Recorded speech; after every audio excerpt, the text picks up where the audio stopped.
Legislator Ansel. Through the chair, was the law department in contact with any other county clerks and law departments on this matter? Through the chair, yes, we've been in contact with the county attorneys in Erie as well as Rensselaer County. Okay. Legislator Marionetti.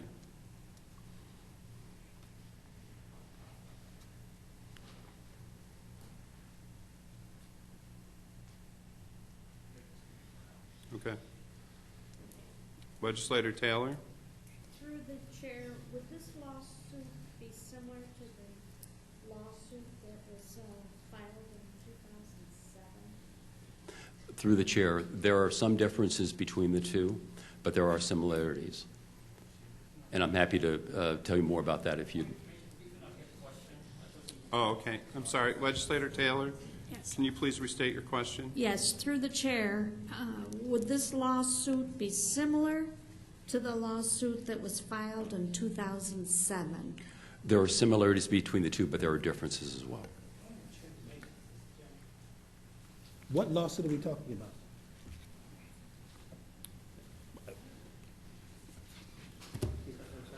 Yeah, 2007, I wasn't anywhere near the county legislature. Through the chair, there was a lawsuit filed in 2007 when Elliot Spitzer was the governor of the state of New York. And there was an attempt to pass a regulation at that time to achieve the ends that were sought in this new law. As a result of what happened with the governor, that regulation was withdrawn, and so the lawsuit was withdrawn.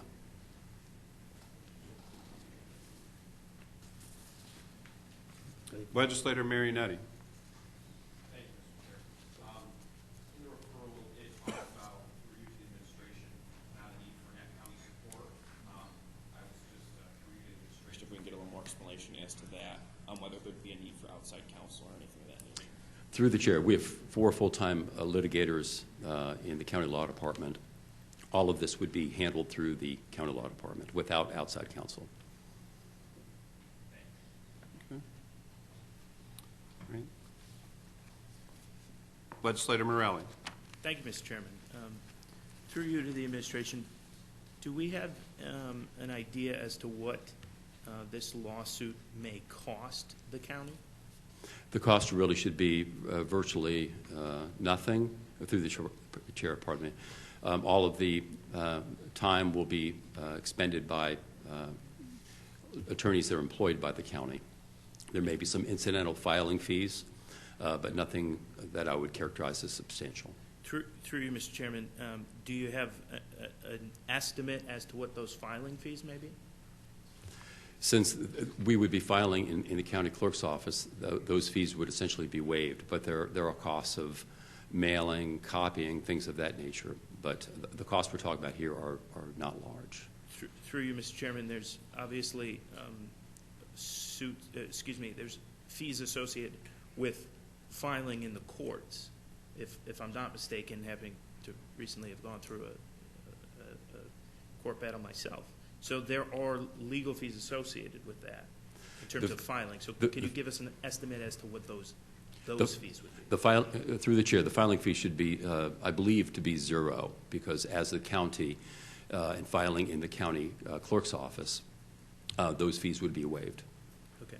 But through you, Mr. Chairman, what about with the courts themselves? Through the chair, the means by which we get to the courts is by filing a summons and complaint or an Article 78, depending on the nature of the lawsuit, through the county clerk's office, and the filing fees are paid there. Okay. And through you, Mr. Chairman, where do you intend to file this lawsuit? Through the chair, if I may, that goes to questions, I think, of attorney-client Certainly. conversation. I'll take back that question and ask it when we go into executive session. Through you, Mr. Chairman, what is the sort of the time and resources that we anticipate to be used by our legal department? Through the chair, it requires the legal research preparation of a summons complaint, which is work that we do on a routine basis. It's just shifting our time to this matter. From a time frame perspective, anything we do is subject to what this body determines is appropriate. We would act only with the direction of the county legislature. So we can do nothing substantive until the county legislature tells us that we should act. And through you, Mr. Chairman, before the county legislature gives you the go-ahead to do anything substantive, what do you anticipate the amount of hours associated with this lawsuit would be? Through the chair, that's difficult to estimate. Could you, through you, Mr. Chairman, give me some sort of a number? Is it going to take you an hour? Is it going to take you 10 hours? I mean, there must be some idea, since you referenced earlier that there was a lawsuit in 2007, so you've obviously done this before. Isn't there a way for you to track? We certainly track our time through the chair.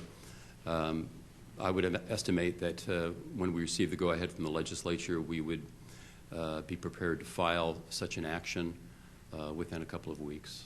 Okay, through you, Mr. Chairman, what amount of time will you need within a couple of weeks? I would expect that would require somebody's attention, perhaps 50% of the time for that time. All of those are staff attorneys. So, through you, Mr. Chairman, if I understand you correctly, about 50% of one attorney's time, 50% of 10 attorneys' time. Can you give us some idea as to how much time you think? Yeah. It's very difficult, through the chair, very difficult to estimate that. Each attorney works at his or her own speed, and that's difficult, really difficult to estimate. It depends on the issues that we encounter. I mean, all of these cases require legal research, which may require looking at issues we haven't even considered yet. And so it's very difficult to answer that question. Okay. Through you, Mr. Chairman, obviously, since we're not going to outside counsel, there's obviously some costs associated with the time put in with the legal department. So can you give us an idea of what sort of the hourly rate of one of your attorneys would be? Through the chair, all of our attorneys are salaried employees. They get paid nothing for overtime. And the salary schedule that we have is a matter which is available. I don't have that at my fingertips. If that's something that you would like, I'm sure we could provide it to you. And through you, Mr. Chairman, will the law department be tracking the number of hours that they are committing to this endeavor? Through the chair, that's something that each attorney handles somewhat differently in terms of how that time is measured and categorized. So I can't answer that in a general way. Well, through you, Mr. Chairman, but is the legal department going to track that for this particular case, or is there not a tracking process in which you're going to say, okay, this amount of time has been dedicated to this project? Or through the chair, there's no formal tracking process. okay. Thank you, Mr. Chairman. Legislator Baroth. Thank you, Mr. Chair. I just have a couple follow-up questions, actually. You mentioned, through the chair, you mentioned that the cost will be pretty much in-house hours and resources that we utilize, within the county budget itself. But you also referenced the 2007 lawsuit earlier that was eventually withdrawn. Do you have an estimate or an idea of how much that cost back in the day? Through the chair, I do not. Do you have an estimate on how many hours were spent on that particular lawsuit? Through the chair, I do not. Okay. Is that something that's possible to discover now, or is that simply lost in the sands of time? I understand, that's 12 years ago. I get it. But is that something that you can determine, or is it not something you can determine reasonably through the chair? Through the chair, that's not something we can determine. Okay. So what I'm hearing then, through the chair, is that we really don't have a good idea of what this is going to cost, except we anticipate it won't cost more than 4 full-time litigators' time over the course of several weeks. Is that fair to say, through the chair? Through the chair, I would say that there's no net cost to the county that we can, or there's no out-of-pocket expenses that would not otherwise be incurred by the county. I understand, because we're paying their salaries already. So through the chair of the administration, let's say the lawsuit proceeds and we happen to lose, okay, which I would, editorially speaking, think is likely, but leaving that aside, say we do lose. would we have to pay the state's legal fees or not, through the chair? Through the chair, again, I think that goes to questions of attorney-client privilege and communications. I would rather not get into substantive conversations about risks of winning and losing in a public forum. So leaving that question aside, let's not talk about the likelihood of winning or losing, anything like that. But is it possible, though, that if we were to lose, we would have additional expenses? Is that possible or is that not possible? I mean, we don't have to pay fees because we're a county. I understand that. But do we have the risk of paying other people, other entities' fees? Is that possible or is that not possible? Through the chair, it is not. It is not possible. So we don't have to worry about that. Through the chair, that is correct. Well, that's something. Okay. And I have one other follow-up question. You referenced that the question was asked, why does the county executive need our authorization to proceed with the lawsuit? Does the county charter require this, or is that just our interpretation? Through the chair, under Section 501, subsection 2 of the county law, where there's a conflict between two public officials, the county attorney can't serve two masters. And so the final arbiter of that decision is the county legislature. That is why the county legislature needs to decide whether it wishes to bring this lawsuit or not. But through the chair of the administration, I'm unaware of any conflict here. We have one party wanting to initiate a lawsuit. That's all we have. Where's the conflict through the chair? Through the chair, if I could address what I think is the core component of the legislator's question, the clerk has indicated publicly after passage and signage of the state legislation that he intends to follow the directive that driver's license will be issued to illegal immigrants. And as a result of that, he has indicated that he is not willing to sue the state of New York to stop that. So what the county executive has said is that in lieu of that action, she would like to proceed with the lawsuit. Okay, so the county clerk wants to follow the law, and the county executive, wants to challenge that and perhaps does not want to follow that law, and be that as it may. But does that mean that therefore this body has to give her authorization to do so? I mean, can she not proceed without that, or is that something that she cannot do? She's legally unable to do it without our approval. Is that correct? Through the chair, under the circumstances, yes, the appropriate course is for the legislature to make a decision as to whether it wishes to authorize this litigation. Under the circumstances. Could you clarify what that means through the chair? Through the chair, can you repeat your question? Yes, you said under the circumstances, we need to authorize this process. What circumstances are you referring to through the chair? Through the chair, I'm referring to a circumstance, as Mr. Sleezer referred to, that where the county clerk has expressed publicly a desire to follow the law as it has been passed, and the county executive's position that she wishes to challenge that law.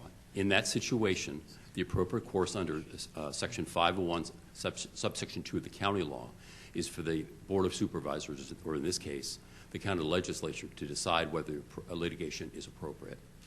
And that's because, is it fair to say that's because this is a political issue then, through the chair? Through the chair, it's because the law requires that where there's a conflict between two public officials with respect to how to treat a law, and quite frankly, I think it's common sense as well, that the arbiter should be the county legislature. Okay, so it's because there's a conflict on this political matter. That's why. Through the chair. Through the chair.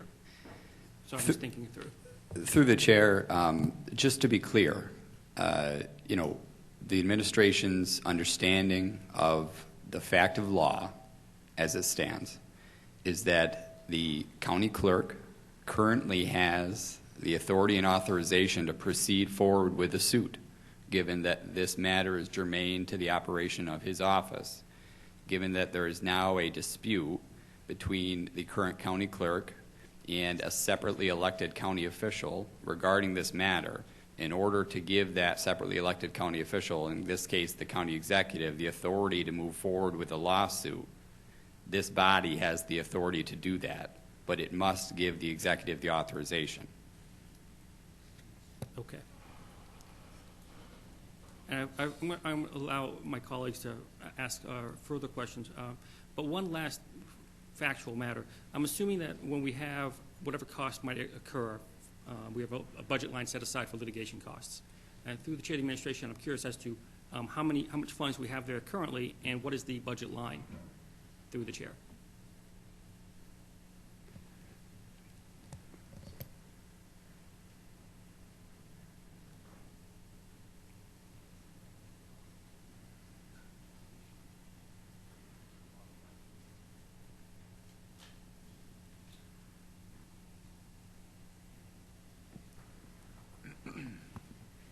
So, Mr. Chairman, I do have a copy of the budget on my phone, but it's not letting me get past a certain page number before it flips back. The answer to that question, Mr. Chairman, is there's not a budget line that contains the funding for the law department. Rather, it is the law department's budget in of itself. It is department number 16. I believe off the top of my head, the litigation unit is within the Fund Center 160101, which is General Legal Services. So it is the budget of the law department itself. It is not a particular line item. So through the Chair of the Administration, but the budget itself includes things like salary and other stuff that you can't utilize to spend for fees and such. Do you have an idea of how much funds are available for actual expenses through the Chair? Mr. Chairman, we don't have an estimate of what the available funds are. I mean, that's something we could respond to. We do file monthly interim financial statements with the Legislature. The Law Department is a line on that interim statement, so that information should be as a read and file. However, I would be happy to endeavor and pull that information up again before a Tuesday vote. Thank you. I'd appreciate that. Legislator Felder. First of all, I want to make a comment through you to the administration. I've heard that for all these questions about what the lawsuit may cost and what the likelihood of success or failure are questions that need to be answered and answered in an executive session. I have a problem with announcing to great fanfare that we're going to sue the state of New York for the public, and then when you ask the public, and then when the question comes up so the public can hear whether or not the suit would actually be successful, we have to discuss that behind closed doors and shut the media out. I think the public should know up front the information regarding this lawsuit, what it entails, because the lawsuit is allegedly on their behalf. And so I have a problem going into executive session with any part of this lawsuit. There's no private individual here who we're talking about in terms of a personnel case. This entire discussion needs to be had in the public because the public needs to know exactly what's going on with this lawsuit. Because I happen to think it's just a stunt, but the fact is, it needs to be hashed out and fleshed out in front of the public. And beyond that, I want to ask, through you to the administration, are we aware that up until 9/11, that New York State did issue driver's licenses to undocumented immigrants? Through the Chair, I do not know. That's a fact, that up until 9/11, New York State issued driver's licenses to undocumented immigrants. Because of the xenophobia that took place after 9/11, the state halted the practice under Governor Pataki. Chair, was that a question, the follow-up? Well, I want to know if the administration is aware of that. Because I think the context needs to be understood that Sure. this is not a new thing that was done this year. Through the Chair, I think we will endeavor to research that topic, but presumably if the state of New York decided that additional verification was required after the September 11th attacks, then the state of New York certainly would have had a reason to do that. Well, let me say this. I have a problem with okay, Next question is, you don't know that until until after 9/11, are we, as the state of New York, is the county aware, administration aware that there are at least 12 other states in the District of Columbia who issue driver's license to undocumented immigrants, states like Utah, Nevada, New Mexico, and others? The chair. Relevant to the question of commencing the litigation and providing an authorization. Well, I think it's very irrelevant because it's dealing with the authorization and the likelihood of success of this lawsuit. I think it's very relevant because there are states, I mean, Washington State has been doing it since 1993. So, I think what you're getting at, Legislator Felder, I understand your point of view, and you're talking on what you believe and where we're going. I mean, clearly everyone in this room is familiar with the attacks of 9/11 and how it changed our country, quite honestly, forever. So we're certainly aware of it, and we're aware of what happened in New York State going forward. Evidently not. But in this case, just what we're really trying to do is focus on the potential lawsuit and the law and litigation, and not offer commentary on whether we believe it's right or wrong. We're really trying to just look at specifically at the lawsuit that is. Well, the question of whether we believe it right or wrong, okay. The question of whether we believe it's right or wrong is fundamentally germane to this lawsuit. I mean, the fact is, the clerk has said he's going to follow the law. The county executive has decided she doesn't want to follow the law, and she wants to supersede his authority by coming to us for authorization for a lawsuit. Understanding that this is really theater because you guys already have the votes on this side to commence the lawsuit anyway. You already know how the vote's going to come down, so we just really in here for a stage and a show because you already decided what you're going to do. You got the votes, and we just here to say that you had a meeting we had a meeting. We're going to have another meeting in 2 weeks, and we're going to decide that we're going to go ahead with the lawsuit with probably no votes from this side of the aisle. Legislator Felder, I can tell you with 100% certainty, I don't know how anyone in this committee is going to vote at any given time. Well, I do. And that is the truth. So I think at this time, if I know Legislator Mafucci has been waving his hand, so I'm going to ask the legislator if he'd like to ask any questions. And I certainly understand where you have strong opinions on this, and I appreciate it. But at this time, I want to move forward with more questions in regards to the referral. Legislator Mafucci. Thank you, Mr. Chairman. Through you to the administration. Can you cite the law that requires us to do this?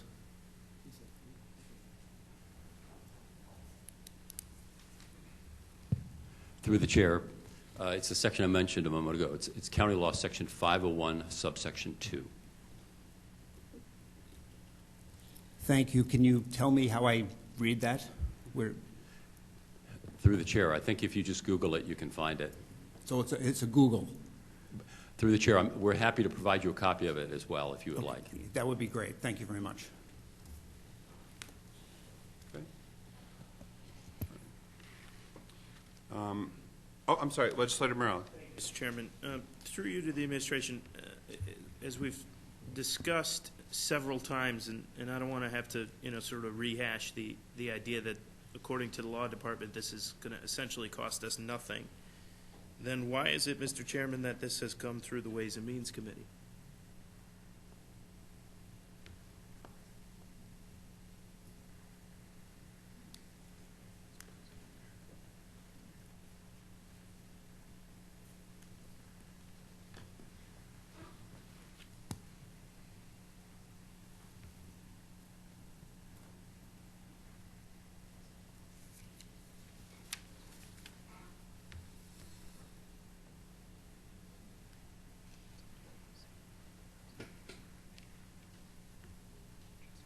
Anybody? Okay. Go ahead, Justin. Through the chair, I was just waiting for the question to be directed to the administration. Ultimately, the matters pertaining to the law department are germane to the Ways and Means Committee by practice. Okay, so even though it, Through you, Mr. Chairman, it has nothing, there's no, according, again, to the law department, there's no cost, and it is our responsibility to handle the costs of the county and review items that have to do with, finances. This has nothing, there's really no reason for this to go through the Ways and Means Committee, is really what I'm understanding, right? There's no cost, unless I've missed something.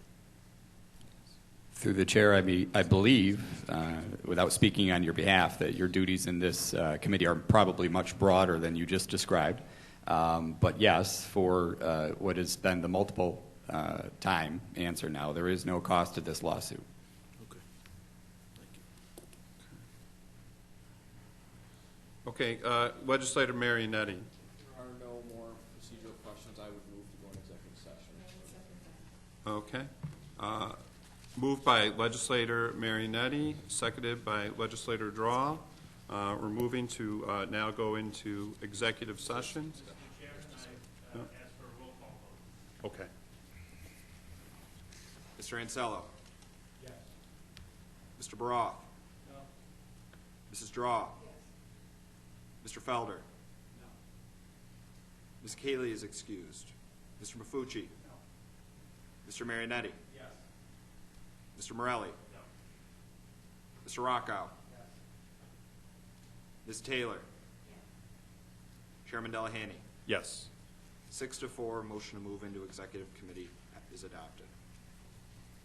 Okay. All right, at this time, we're going to be going into executive session. Should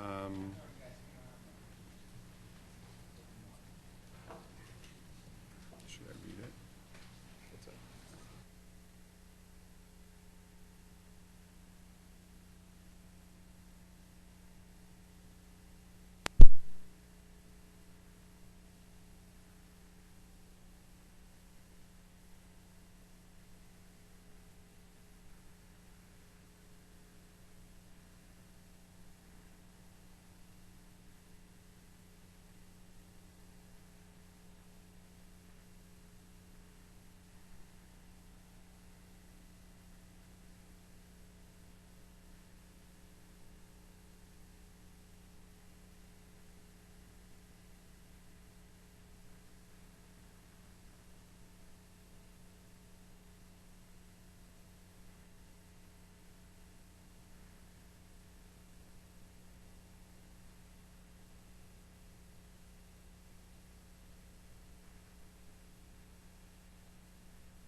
Where's legislator?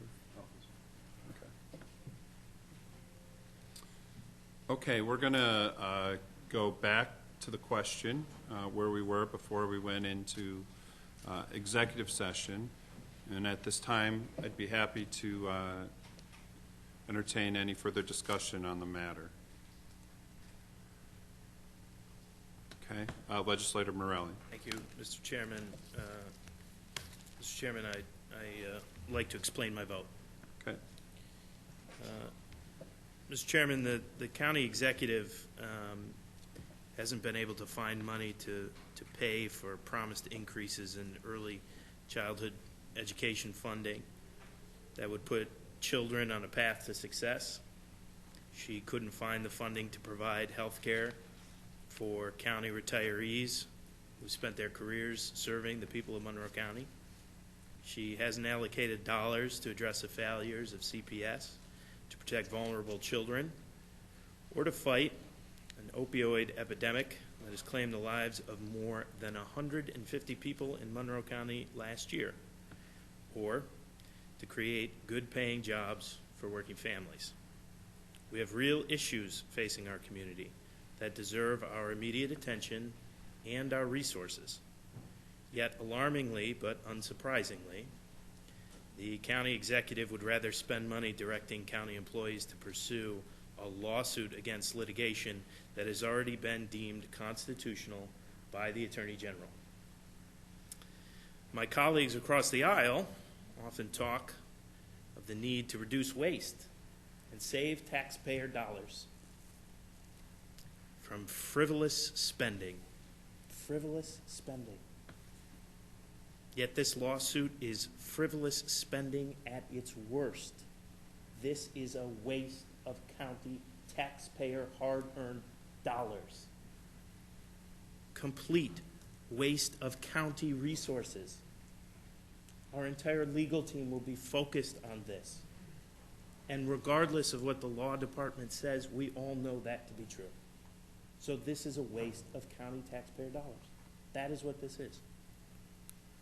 So this is nothing more than the county executive taking an opportunity to grandstand and political opportunism by the county executive in a desperate aid to her re-election campaign. That's what this is. If this wasn't a re-election campaign, my friends on the other side of the aisle, we wouldn't be having this discussion. And you know that to be true.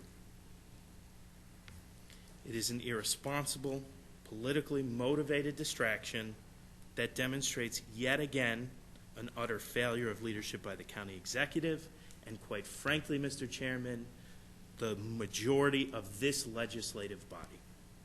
Shame on us. Mr. Chairman, that's why I will be voting in the negative. Okay. Okay.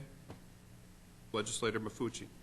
Thank you, Mr. Chairman. I'm going to explain my vote as well. I first want to talk about a leadership skill. It's keep the main thing the main thing. In this case, it's safety. I cannot support this lawsuit. Immigration is an issue meant to be handled by the federal government.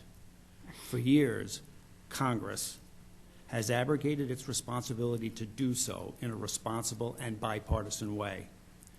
Their failure to do their job has left states and other communities with little choice but to take public safety issues into their own hands. New York State has just done that. Undocumented people are part of our community. They live here, work here, pay taxes here. They also drive here to get to their jobs and to live their daily lives as productive community members. It makes good sense to ensure they are driving safely and are insured for the protection of all of us. Politicizing public safety is irresponsible and can only be described as a purposeful distraction from the substantive issues facing the residents of Monroe County. I'll be voting no. Legislator Felder. I'd like to explain my vote.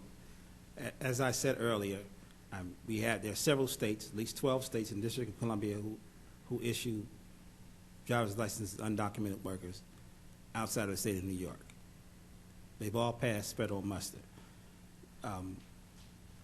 The other point, similar to what Mr. Mafucci just made, the licensing undocumented workers will actually lower insurance premiums for New Yorkers, the average New Yorker, by at least $17. But also increase revenues at the county level.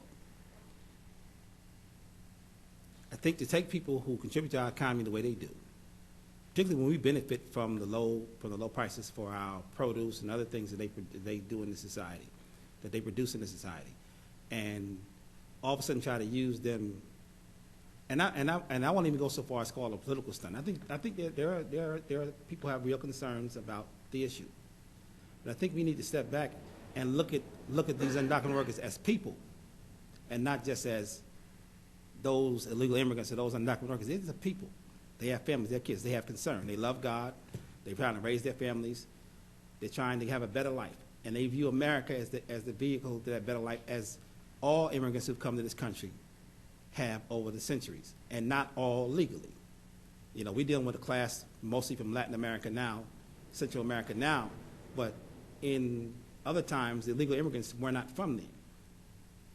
But they were allowed to stay here and to build families.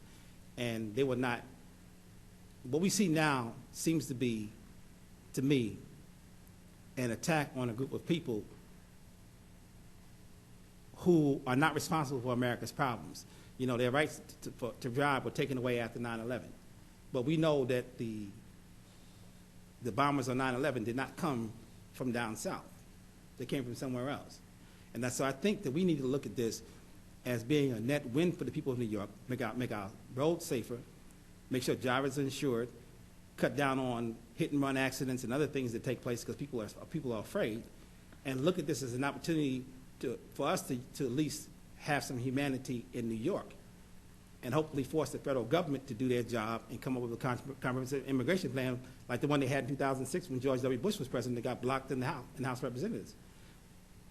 We've been trying, we haven't gotten there, and we've been victims as American citizens, but also the undocumented workers here have been victims as well. Some of the people have been here for 20, 30 years or longer. They didn't just show up yesterday. Their lives are here now, and they need to have the right to live their lives just like everybody else in this country. So I'll be voting no. Okay. Legislator Rockow. Yes, I'd like to explain my vote. I will be supportive of this lawsuit. You know, since June 17th and a little before when this came into the limelight, I've had a little sample size of the 25,000 constituents I represent, and a majority of them do not approve of undocumented citizens getting driver's license. And, you know, and those are the people I represent. And I bet you 29 legislators, if they did a sample size, a poll size, they'd find the same information too from their constituents. So that's the reason I'll be voting for this lawsuit. Anyone else? All right, I think at this time I'm going to call for a roll call vote. Mr. Ansello. Mr. Broth. Mrs. Draw. Mr. Felder. Ms. Cayley is excused. Mr. Mafucci. Mr. Marionetti. Mr. Morelli. Mr. Rockow. Ms. Taylor. Chairman Delahanty. Yes. 6-4, motion passes. Okay. I think that's our other matters. Are there any other matters to come before this committee? Okay. There being no other matters, the June 26, 2019 meeting of the Ways and Means Committee stands adjourned. The next meeting of the Ways and Means Committee will be held on Tuesday, July 23, 2019 at 6 p.m.